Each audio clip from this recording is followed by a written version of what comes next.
J'ai le plaisir de vous présenter le rapport des activités générales de l'Autorité nationale de Zimbabwe, NASPK.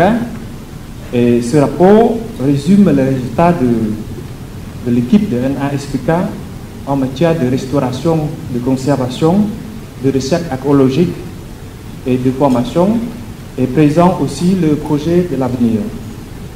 Mais avant d'entrer dans le vif du sujet, je voudrais souligner certains des principaux événements organisés en 2024 dans le site de Zimbabwe.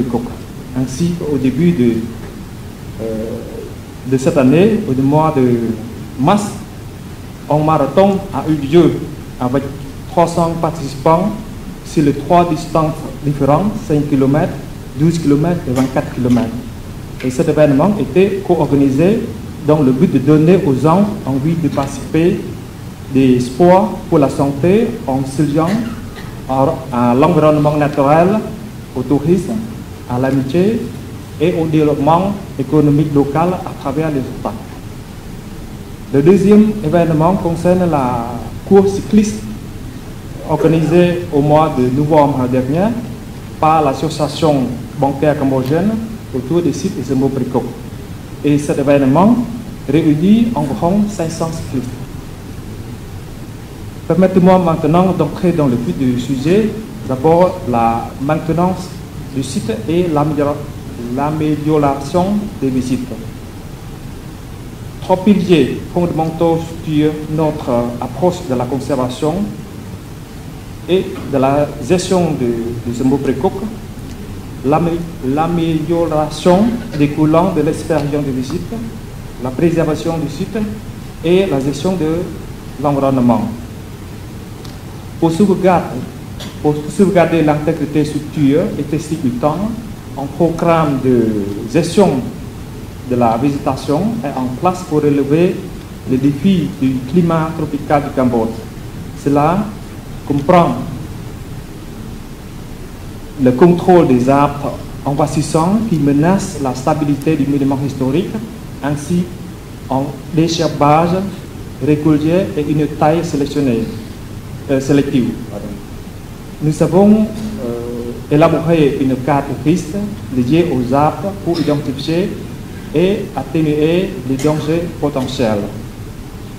Des interventions clés telles que l'élagage des arbres Dame Chray, à Prasad Bohrim et Prasad Tapeng le Père Tou Ikrat ont efficacement réduit le risque pour les structures, tout en préservant la beauté naturelle du site.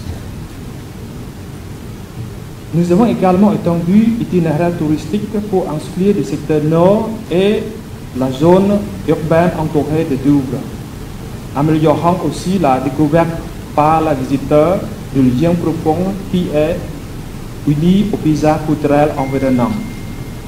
Nous avons également installé des panneaux d'information bilingues dans le complexe des temples principaux comme le Prasad Yepon, Prasad Tao et Ashram Mahasai. Et ces panneaux, en khmer et en anglais, fournissent des informations importantes sur les efforts de conservation en cours, les découvertes archéologiques récentes et le contexte historique du site. Cette initiative sensibilise non seulement le public, mais offre également un aperçu plus profond du riche patrimoine culturel de Zimbabwe. Je passe maintenant à l'avancement des projets en cours et les travaux de conservation. Dans le groupe de Yepon, nous avons réalisé importants travaux de conservation sur la tour et le Manapa S2 et le tour principal S1. Ces efforts comprenaient le renforcement de structures en briques, l'installation d'une toiture en verre de protection et mise en œuvre du système de surveillance environnementale pour protéger les intérieurs. La qualité d'intervention de tour S2 a été reconnue et appréciée par le groupe d'experts lors des précédentes sessions du CIC. Au groupe de Prasad Tao, des étapes essentielles ont été franchies, telles que la restauration du pavillon d'entrée de l'enceinte extérieure ouest, c'est très et des interventions importantes sur le pavillon d'entrée extérieure C12. Actuellement, les travaux de conservation du centre air principal C1 de Prasata se concentrent sur la stabilisation des escaliers, des terrasses et sur l'achèvement du travail sur le brique des façades. Des interventions remarquables ont été réalisées, notamment la réalisation de sculptures de Lyon et l'ajout de sculptures en toilésia. Au Prasat Kapachuk,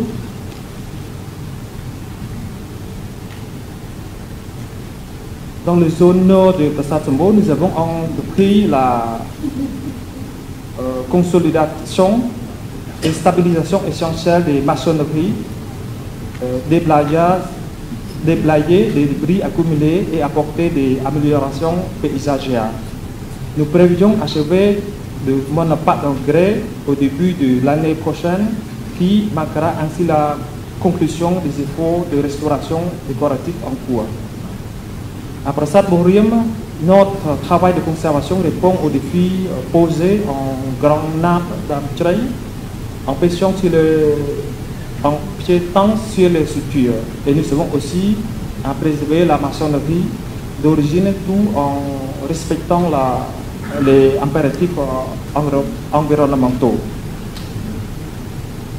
Je passe maintenant à l'étude et de recherche archéologique. L'année dernière, nous avons partagé les résultats d'une fouille à Prasat Sratek M99 où nous avons découvert des inscriptions, des céramiques et une tête de Bouddha. C'est la première artefact bouddhiste pré-emporienne trouvé sur le site. Et cette année, le département d'archéologie et de conservation poursuit les fouilles à Prasat Sratek. L'achèvement du projet en temps prévu au début de l'année prochaine 2025. Nous avons d'autre part mené une étude archéologique préventive le long de la route menée au Prasat Roman Romir, où nous avons identifié des caractéristiques culturelles importantes.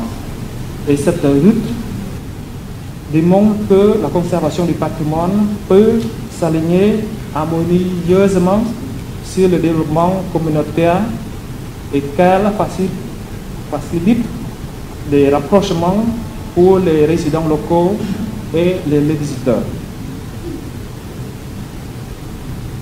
Pour le renforcement des capacités et des transferts de connaissances, NASPK s'est engagé dans le renforcement des capacités des professionnels cambodgiens et des communautés locales grâce à des programmes de formation ciblés.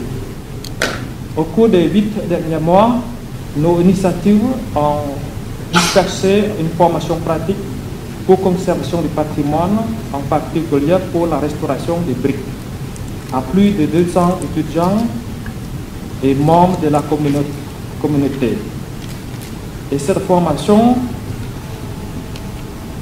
soutient non seulement l'emploi local, mais contribue aux efforts de conservation durable. De plus, notre personnel a participé à des échanges internationaux tels que le 6e forum des gestionnaires des sites du patrimoine mondial à New Delhi, juillet cette année, juillet dernier, et à des ateliers spécialisés sur la restauration et la gestion des musées. Et ces opportunités améliorent considérablement la capacité technique de la NASPK et garantissent la continuité durable de travaux de conservation à Sombo Prekop. Enfin, je passe au projet à l'avenir de conservation. Suite à la stabilisation réussie à la maçonnerie du Prasat Kapachuk, nous avons décidé de mentionner bientôt les travaux de restauration décorative et prévoyant d'achever la monopathe en grès d'ici au début de l'année prochaine. Et nous avons également lancé une nouvelle initiative de conservation dans la tour N19 et l'assistant nos efforts de protection dans le zone nord de Passat Sambo et supposé également à long terme pour sauvegarder les structures vulnérables sur l'ensemble du site. Merci beaucoup de votre attention.